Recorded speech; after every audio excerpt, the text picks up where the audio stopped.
नमस्कार, गाँव कनेक्शन के गाँव कैफ़े में आपका स्वागत है। जैसा कि आप जानते हैं कि गाँव कैफ़े में हम हर सप्ताह चर्चा करते हैं ग्रामीण भारत से जुड़े किसी ख़ास मुद्दे पर। ये हमारी एक डिजिटल चौपाल है जहाँ पर हम ग्रामीण भारत से जुड़े एक मुद्दे पे बात करते हैं। आज का जो हमारा मुद्दा है बहुत ही अहम और ख़ास है। सबसे पहले हम अपने जो आज हमारे ख़ास मेहमान हैं, हम उनका स्वागत करते हैं अपने इस कार्यक्रम में। हमारे साथ तीसरी सरकार अभियान के जो संस्थापक हैं डॉक्टर चंद्रशेखर प्राण। सर, आपका बहुत-बहुत स्वागत है हमारे गाँव धन्यवाद। कैफ़े में। अ, आप बीते 20 वर्षों से यूपी ही नहीं देश के अलग-अलग राज्यों में पंचायती राज पे पिछले 20 वर्षों से काम कर रहे हैं। आपने ग्राम पंचायतों में के क्या मुद्दे हैं, किस तरह से चुनाव की जो पूरी प्रक्रिया होती है उस पे आप काम करते हैं। आपने अक्सर सुना होगा अभी यूपी जो है वहाँ पे ये आरक्षित हो चुका है, ये किस ग्राम पंचायत की क्या सीट है। देश में जो 5 राज्य हैं हरियाणा, मध्य प्रदेश, झारखंड, छत्तीसगढ़, बिहार और यूपी, इन 5 राज्यों में ऐसी संभावना जताई जा रही है कि जून तक चुनाव लगभग हो जाएँगे। तो आज का जो हमारा विषय है, जो आज का हमारा मुद्दा है, वो बहुत अहम इसलिए है क्योंकि ये मुद्दा अक्सर चर्चा में नहीं आता है, इस पे बातचीत नहीं होती है। हमें ऐसा पता है कि जो ग्राम पंचायत में ग्राम प्रधान है, उसी का रोल सर्वेसर्वा होता है, उसी का रोल अहम होता है। पर आज हम डॉक्टर चंद्रशेखर प्राण जी से बात करेंगे कि जो ये वार्ड मेंबर है, इन वार्ड मेंबरों की क्या विशेषताएँ हैं, ये वार्ड मेंबर किस तरह से पंचायत में इनका क्या रोल है, ये किस तरह से काम करें? और अभी अगर हम वर्तमान की बात करें, पिछली पंचवर्षीय पूरी गुज़र गई है, तो अभी क्या स्थिति रही इनकी? इन्होंने किस तरह के काम किए, इनकी क्या ज़िम्मेदारियाँ रहीं? जी।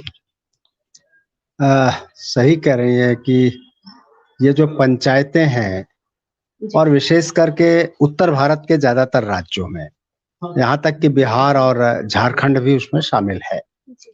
इन राज्यों में पंचायत एक व्यक्ति का संगठन बन कर के रह गई है, जो आप कह रहे हैं। प्रधान ही पंचायत, पंचायत ही प्रधान, मुखिया ही पंचायत, पंचायत ही मुखिया, ऐसा हो रहा है।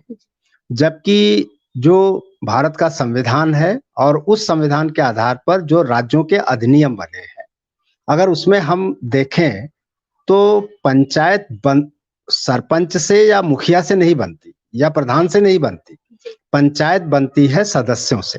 संविधान कहता है, संविधान में बाकायदा इस बात का उल्लेख है कि तीनों स्तरों की पंचायतें जो हैं वो चुने हुए सदस्यों से बनेगी।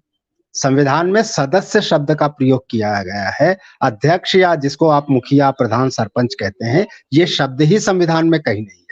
तो पंचायत जो है चुने हुए सदस्यों से बनती है और जब चुने हुए सदस्यों से पंचायत बनती है तो स्वाभाविक रूप से सदस्य जो है वो पूरी पंचायत का रीढ़ है, वही मुख्य है पंचायत का। उसके बिना पंचायत गठित ही नहीं हो सकती। यहाँ तक कि ज्यादातर राज्यों के अधिनियम में, सभी राज्यों के लगभग अधिनियम में ये प्रावधान है कि अगर 2/3 सदस्य नहीं चुने जाते, मान लीजिए एक पंचायत है, उस पंचायत में कुल 12 सदस्य होने हैं, तो अगर 12 सदस्यों में 8 सदस्य नहीं चुने जाते तो उस पंचायत का नोटिफिकेशन नहीं होगा, अर्थात पंचायत का गठन नहीं हो सकता। तभी गठन होगा जब 2/3 सदस्य चुने जाएंगे। तो भले प्रधान चुन लिया जाए, मुखिया चुन लिया जाए, इसके अलावा आप जो ब्लॉक पंचायत और जिला पंचायत है, वहां तो अध्यक्ष, जब ब्लॉक पंचायत, जिला पंचायत का गठन हो जाता है, उसके बाद अध्यक्ष का चुनाव होता है। अर्थात सदस्यों से पंचायत बन जाती है, फिर वो अपने बीच में अध्यक्ष और उपाध्यक्ष का चुनाव करती है। तो जो मेंबर है, जो सदस्य है, वो सबसे इम्पोर्टेंट है, पंचायत उससे बनती है। सर, अगर हम बीते साल जो बीती पंचवर्षीय अगर हम उन पे नज़र डालें तो लाखों ऐसे पद रहे जो वार्ड मेंबर के खाली रहे, उसकी क्या वजह लगती है? क्यों ये पद खाली रहे और किस तरह से? क्योंकि जो हमारा कानून कहता है पंचायती राज का, वो यही कहता है कि बिना वार्ड मेंबर के कार्य योजना के कोई भी कार्य संपन्न नहीं होगा। तो फिर किस तरह से ये पूरी कार्य व्यवस्था चली और जो ये लाखों पद खाली रहे, इसकी क्या वजह रही? ये जो लाखों पद खाली रहे, जैसे अगर हम उत्तर प्रदेश का एक राज्य का उदाहरण लें, उत्तर प्रदेश में 2015 के चुनाव में 7,40,000 के आसपास वार्ड मेंबर के पद थे।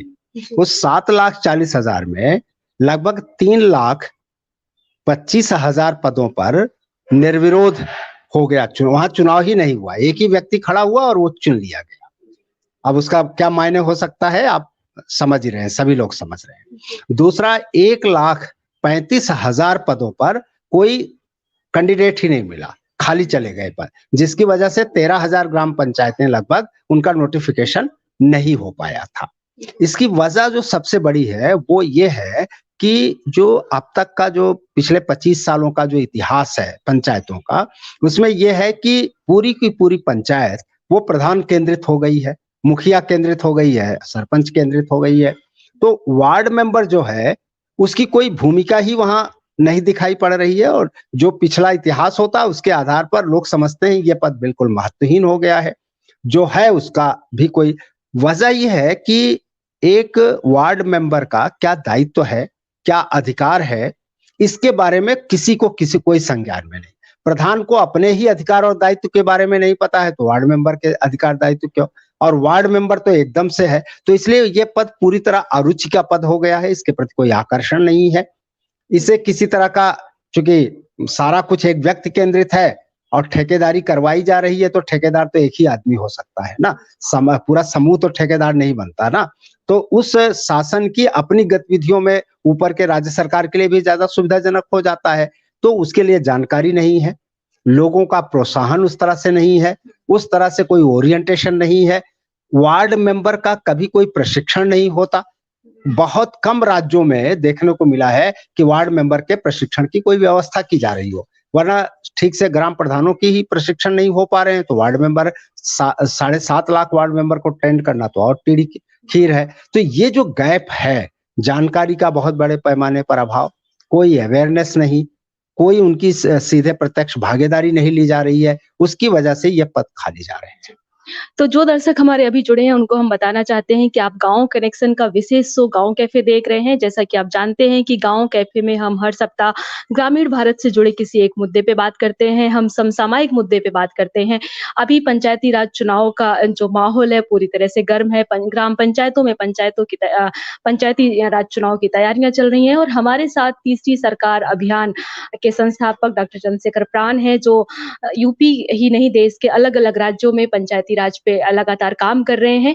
सर, थोड़ा-सा अगर आप हमें बता पाएँ कि आपका भी किस तरह का काम चल रहा है पंचायती राज में देश के अलग-अलग राज्यों में? या इस समय मुख्य रूप से हम पंचायत चुनाव को केंद्रित करके काम कर रहे हैं। बाकी तो इसके पहले जो पिछले कई वर्षों से तीसरी सरकार अभियान चल रहा है, वो पंचायतों के संस्थागत विकास के लिए चल रहा है। संस्थागत विकास जब हम कहते हैं तो स्वाभाविक है, संस्था तो सदस्यों से बनती है, संस्था किसी एक व्यक्ति से बनती नहीं।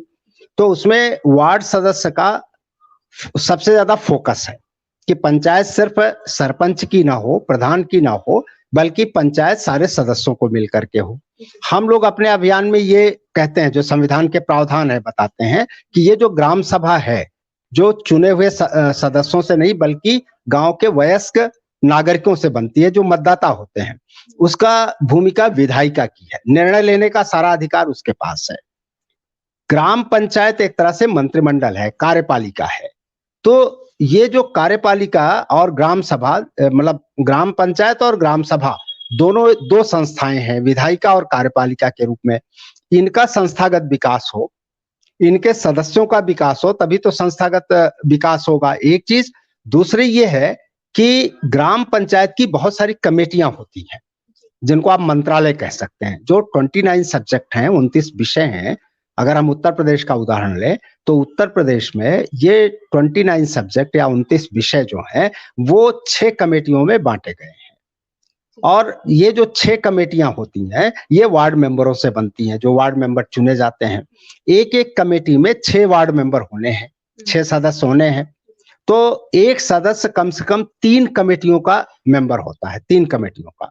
और मेंबर ही नहीं होता, बल्कि यहां तक होता है कि 2 कमेटी का जो सभापति है वो ग्राम प्रधान होता है, लेकिन बाकी 4 कमेटियों का जो सभापति होता है वार्ड मेंबर होता है।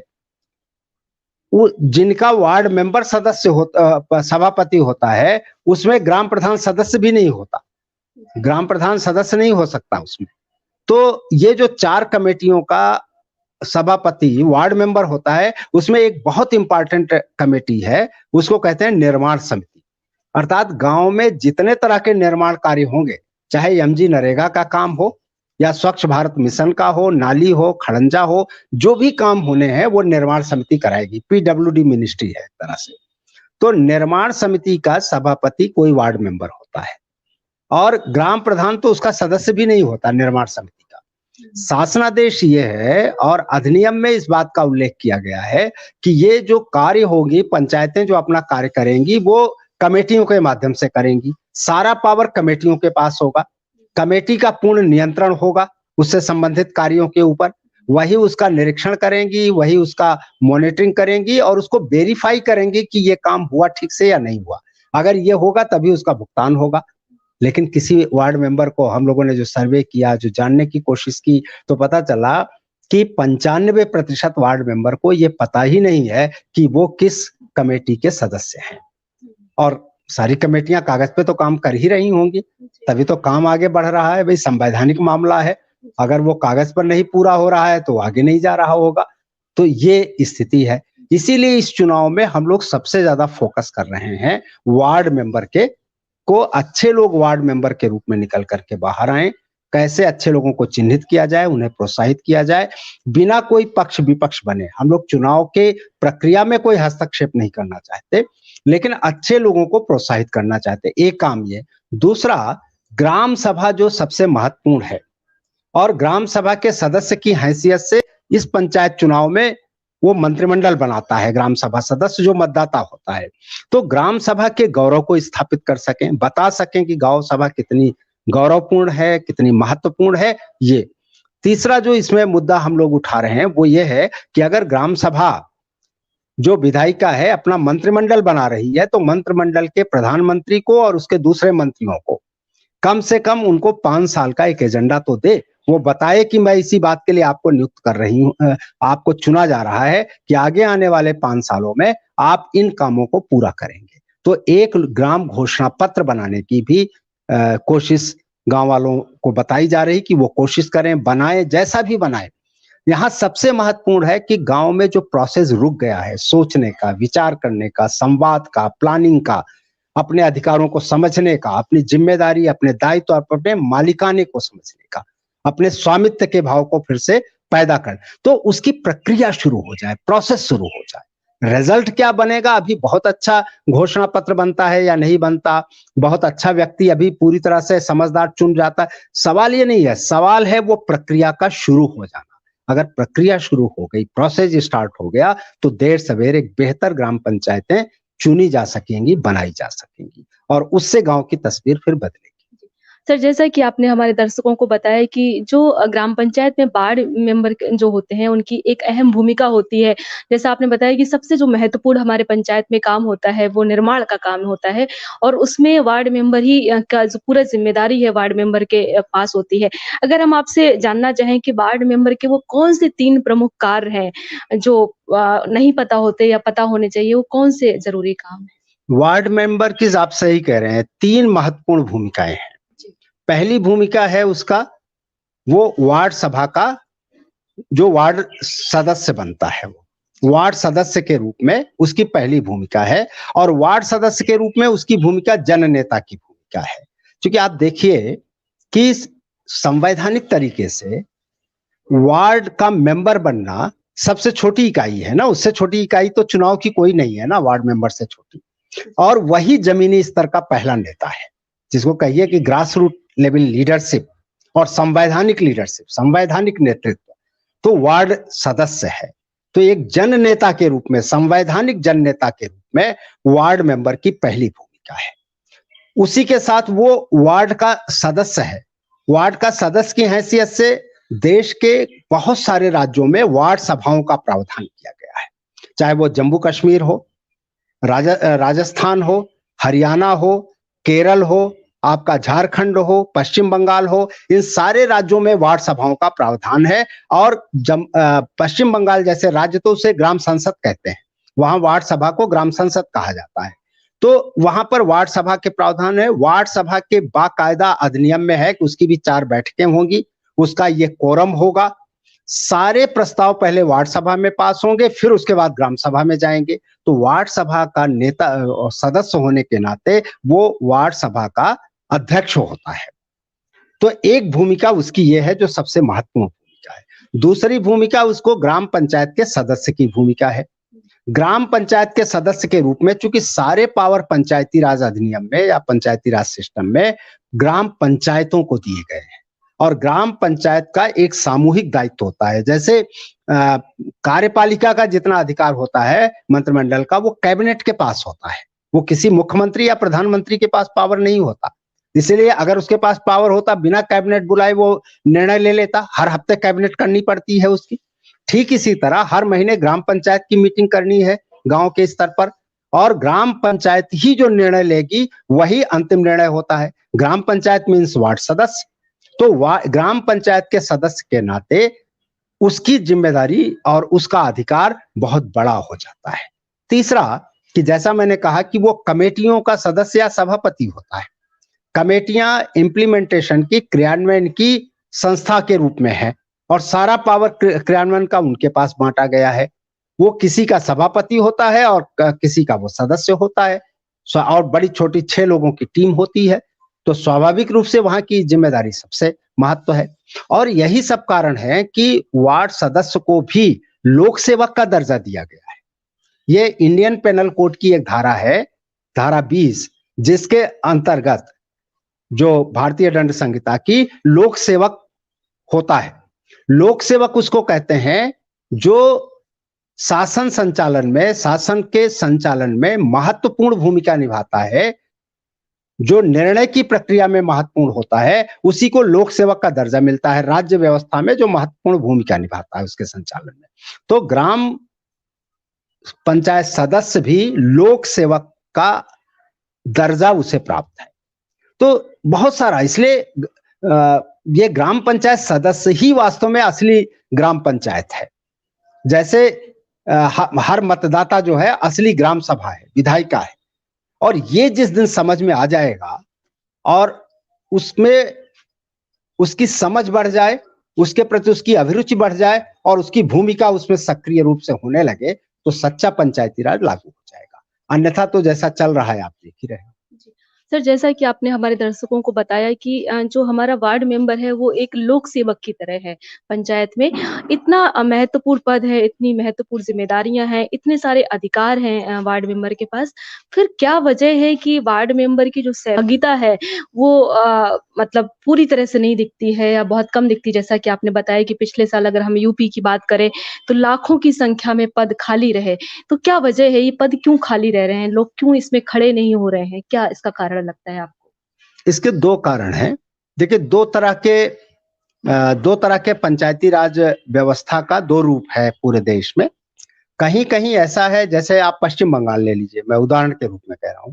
पश्चिम बंगाल में पहले वार्ड मेंबर चुना जाता है। जब वार्ड मेंबर चुन लिए जाते हैं तो वो अपना अध्यक्ष चुनते हैं, तो स्वाभाविक है वहां वार्ड मेंबर का महत्व अपने आप सिद्ध हो जाता है, क्योंकि वो मूल वो है और वो अध्यक्ष चुन रहा है। जिन राज्यों में अध्यक्ष भी सीधे चुना जाता है और वार्ड मेंबर भी सीधे चुना जाता है, वहां पर वार्ड मेंबर की स्थिति दोयम दर्जे की हो गई है।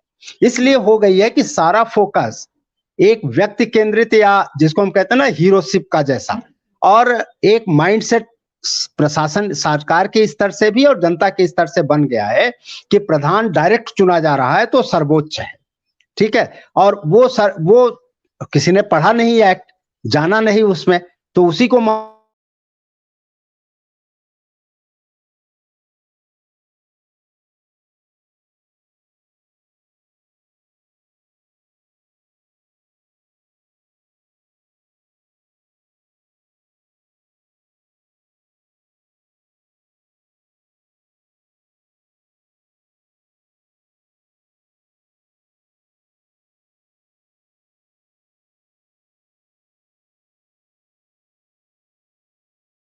कि सारा पहले से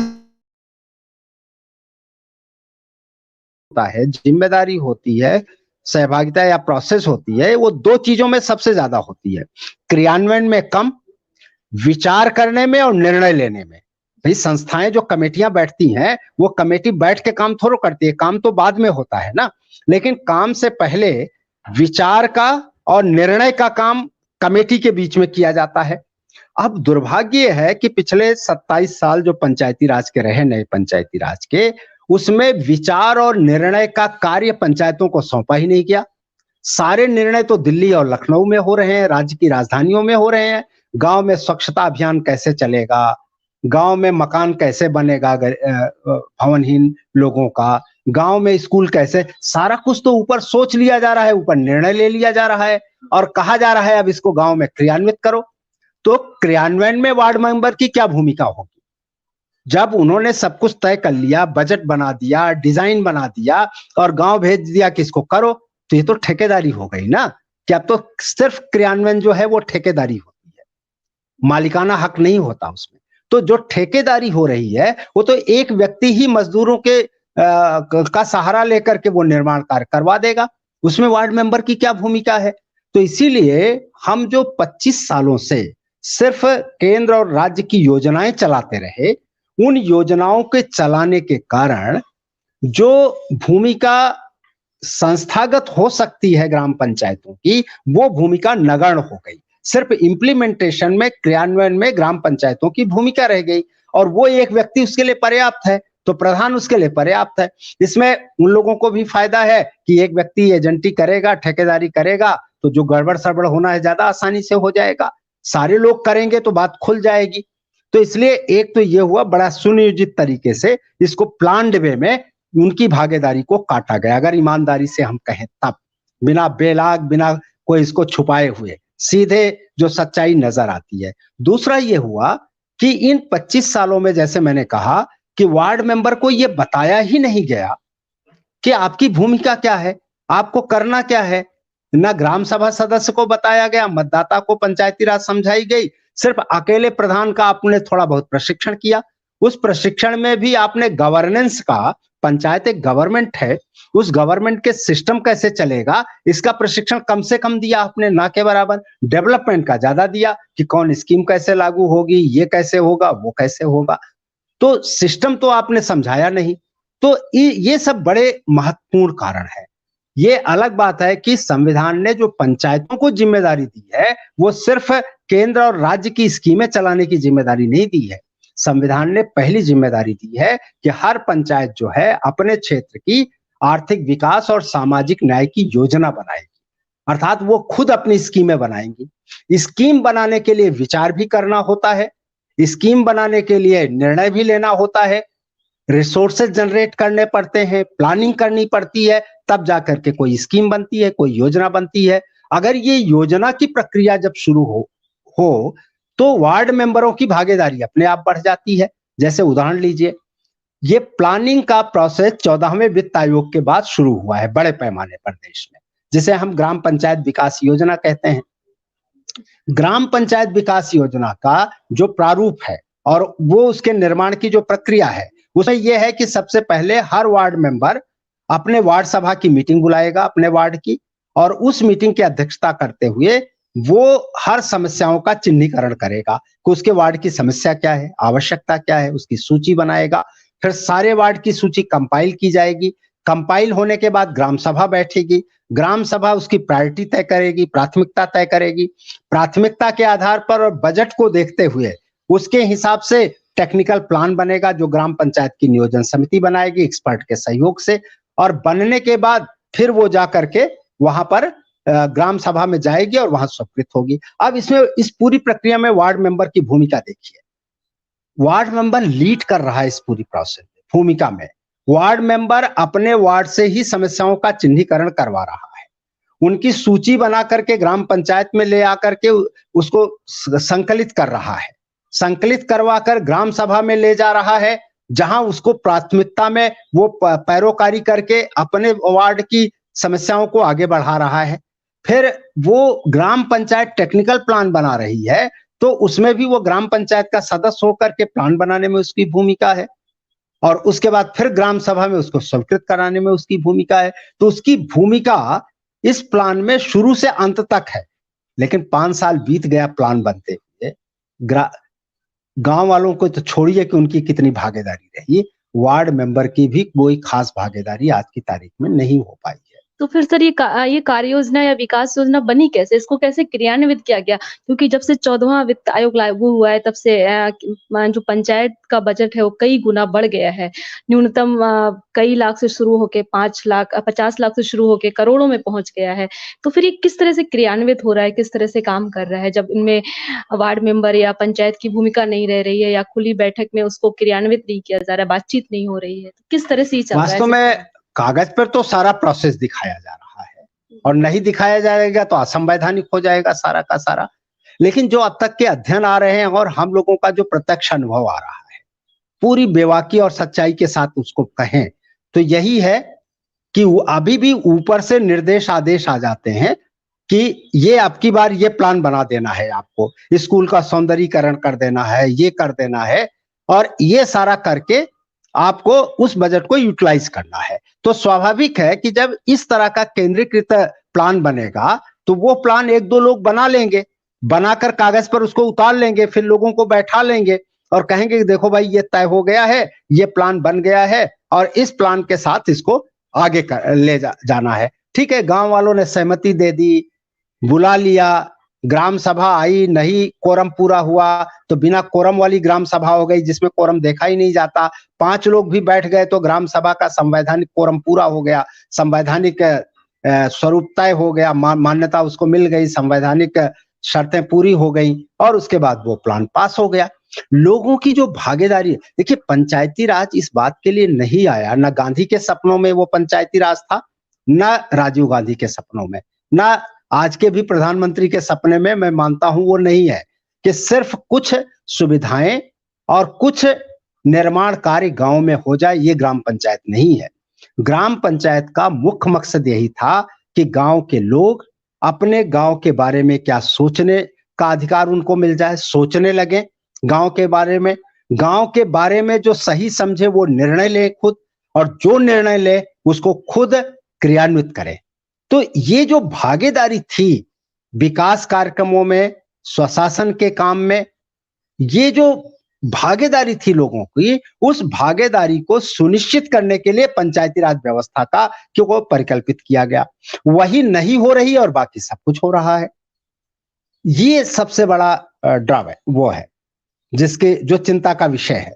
इसीलिए हर स्तर पर सरकार, भारत सरकार के स्तर से लेकर नीचे तक भी क्या है कि हर साल 2 अक्टूबर से लेकर के और दिसंबर तक प्लानिंग के लिए कि पीपल प्लान बने, इसके लिए एक कैंपेन चलाया, पीपीसी चलाई जाती है, पीपल प्लानिंग कैंपेन।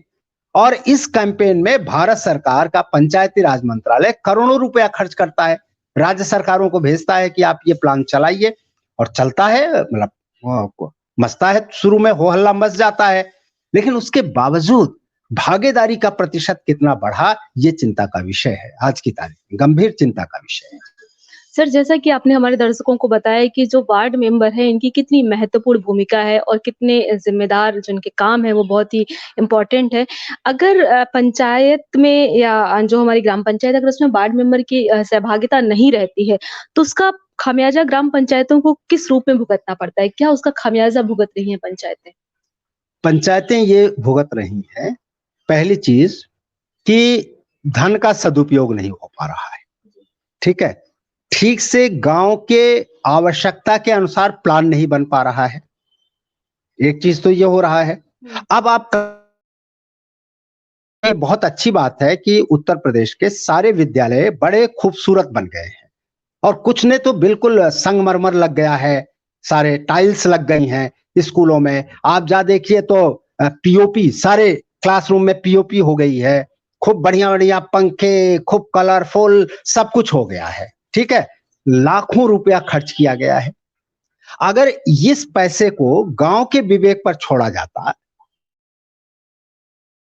गांव की पहली नीड क्या है, विद्यालय में टाइल्स लगाना पहली नीड है या पहली नीड है कि इस गांव के लोगों को रोजगार कैसे मिले, गांव की गरीबी और भुखमरी कम कैसे की जा सके, गांव में शुद्ध जल कैसे मिले। शायद गांव वाले को अगर सोचने का मौका दिया जाता, महिलाओं को दिया जाता, तो ये मान करके चलिए वो पानी की समस्या, स्वच्छता की समस्या, रोजगार की और आर्थिक विकास की चीजें सबसे पहले रखती। लेकिन 20 लाख रुपया, उससे भी ज्यादा लाखों रुपया खर्च कर दिया गया। वो विद्यालय को सुंदर बनाने में खर्च कर दिया गया। उसमें पढ़ाई कैसी हो रही हो तो भगवान जाने कैसी हो रही है। कैसे विद्यालय में पूरा साल भर तो विद्यालय चले ही नहीं, उसी साल सुंदर बनाया गया। मार्च और फरवरी और एक साल तो वैसे ही चले गए हैं, पता नहीं उसमें क्या क्या उखड़ गया है, क्या रह गया है।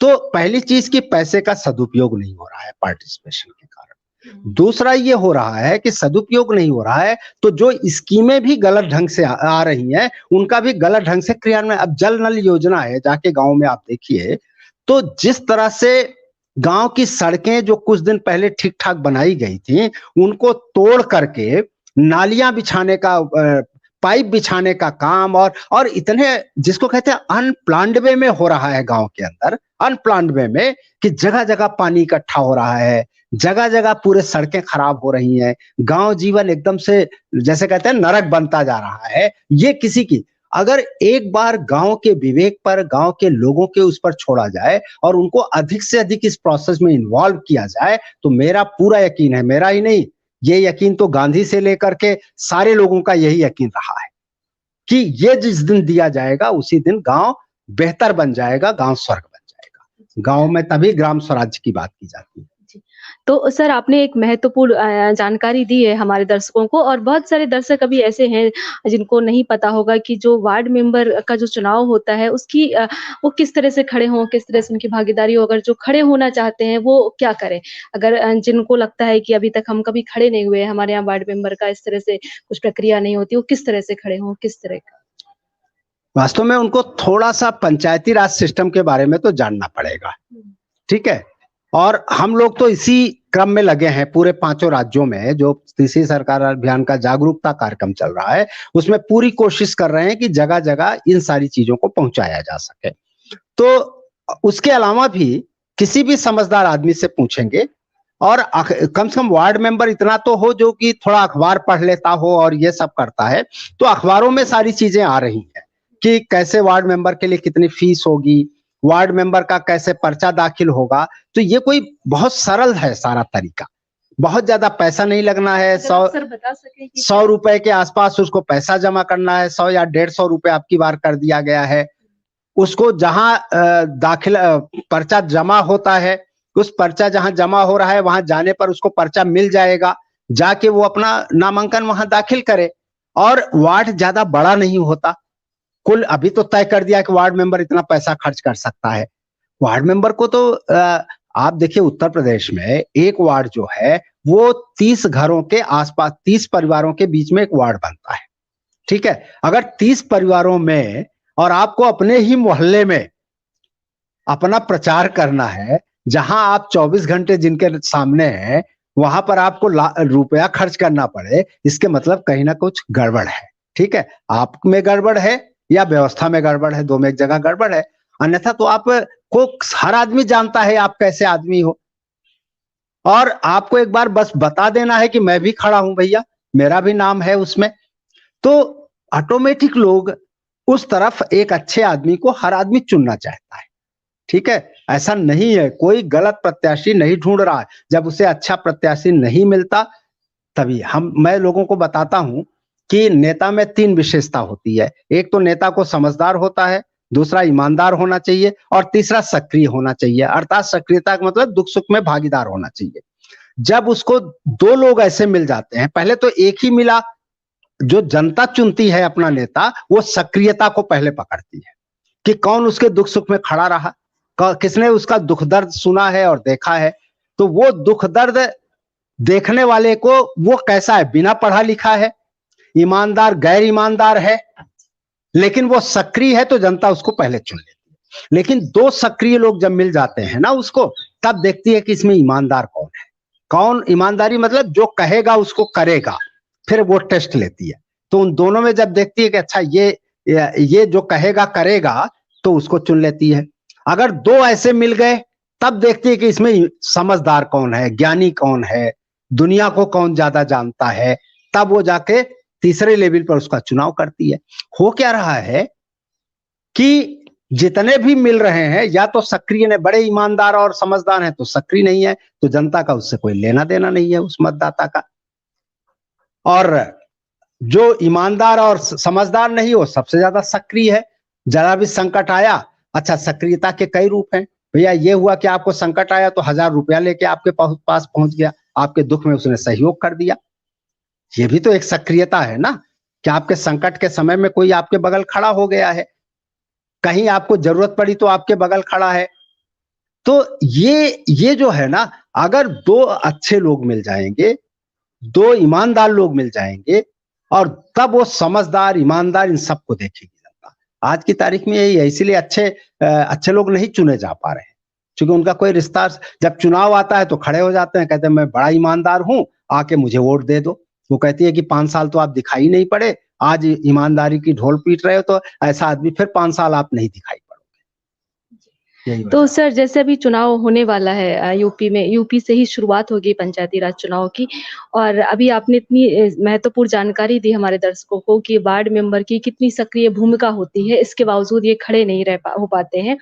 आपको क्या लगता है कि ऐसे क्या प्रयास किए जाएं जिससे कि वार्ड मेंबर की जो सहभागिता है पंचायत पे वो लगातार बढ़े, लोग चुनावों में आगे आए? जिस तरह से प्रधान पद को एक महत्वपूर्ण दर्जा दिया जाता है कि वो प्रॉपर खड़ा होता है, उसी तरह से वार्ड मेंबर खड़ा हो, लोग उसे सपोर्ट करें, और 5 साल वो किस तरह से क्रियान्वित होके लगातार काम करे, उसके लिए कुछ अगर महत्वपूर्ण बिंदु है तो आप चलते-चलते हमारे श्रोताओं को। बिल्कुल। देखिए, इसके लिए सामाजिक संगठनों को और आप जैसे मीडिया संस्थानों को सबसे पहले आगे आना होगा।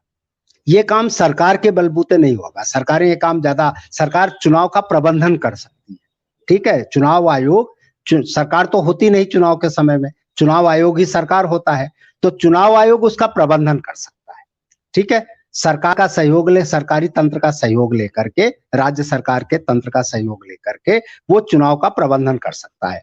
लेकिन चुनाव में वार्ड मेंबर कितना इंपॉर्टेंट है, वार्ड मेंबर का पद कितना महत्वपूर्ण है, और ये क्या-क्या उसको दायित्व है, इसीलिए अच्छे लोगों को क्यों वार्ड मेंबर के रूप में गांव में आगे आना चाहिए, ये सारे संदेश, ये जानकारियां सिविल सोसाइटी के लोग और मीडिया संस्थानों को ही प्रचारित करना चाहिए। हम लोग अपनी भूमिका निभा रहे हैं। हमने तो एक बाकायदा इस पर 6 पेज का एक डॉक्यूमेंट तैयार किया है कि वार्ड मेंबर का पंचायती राज व्यवस्था में क्या महत्व है। संविधान के अनुच्छेदों को, अधिनियम की धाराओं को, सबका उल्लेख करते हुए, और जो व्यवहारिक उसका इंपॉर्टेंस है, वो सारी चीजों पर एक दस्तावेज तैयार किया है और लोगों के बीच ले जा रहे हैं। ठीक इसी तरह मीडिया संस्थानों को भी, मीडिया को भी इस बारे में, और मीडिया, हम तो कुछ जगह पहुंच पाएंगे, हमारी पहुंच तो सीमित है, लेकिन मीडिया की पहुंच और गांव कनेक्शन जैसे मीडिया की पहुंच तो बहुत गांव में बहुत बड़ी है। तो सबसे बड़ा काम यह होगा कि आप लोगों को, मीडिया संस्थानों को और गांव कनेक्शन जैसे मीडिया संस्थान को इस काम को एक अभियान के रूप में लेना चाहिए इस समय। और जब लोगों को यह पता चलेगा, जब मैं ये बातें करता हूं, गांव में जाके बातें करता हूं, हमारे लोग बातें करते हैं, तो पता चलता है, तीसरी सरकार अभियान के कार्यकर्ता जब इस चीज को करते हैं तो गांव में एक अजीब तरह का उत्साह पैदा होता है, रोमांच आता है लोगों को, और लगता है कि साहब अगर इतना महत्वपूर्ण है। और मैं आपको यकीन दिलाता हूं, अब की बार के चुनाव में वो स्थिति वार्ड मेंबरों की नहीं रहेगी जो 2015 के चुनाव में रही, क्योंकि अब की बार इसी बात पर फोकस किया जा रहा है। हम ही नहीं फोकस कर रहे हैं, बहुत सारी सामाजिक संस्थाएं फोकस कर रही हैं, और ये एक मुद्दा बन गया है चुनाव में, तो इसको मुद्दा बनाना होगा। सर, आज आपने हमारे दर्शकों को बहुत ही महत्वपूर्ण जानकारी दी। आपने हमें बताया कि वार्ड मेंबर का कितना महत्वपूर्ण रोल होता है इस पंचायती राज चुनाव में, इस पूरे चुनाव व्यवस्था में। आपका आज हमारे कार्यक्रम गाँव कैफे में हिस्सा लेने के आपका बहुत-बहुत शुक्रिया, और हमारी हमेशा कोशिश रहेगी, गाँव कनेक्शन की हमेशा ये कोशिश रहती है कि हम गाँव कैफे हर सप्ताह में 2 दिन करते हैं, और हम समसामयिक मुद्दों पे और ग्रामीण भारत से जुड़े मुद्दों पे बात लगातार करते रहते हैं। और हमारा आपसे भी निवेदन रहेगा कि आप अपनी जानकारी हमारे इस प्लेटफॉर्म से ज़रूर पहुँचाएँ। आपका बहुत-बहुत शुक्रिया हमारे धन्यवाद, धन्यवाद नीतू जी, धन्यवाद।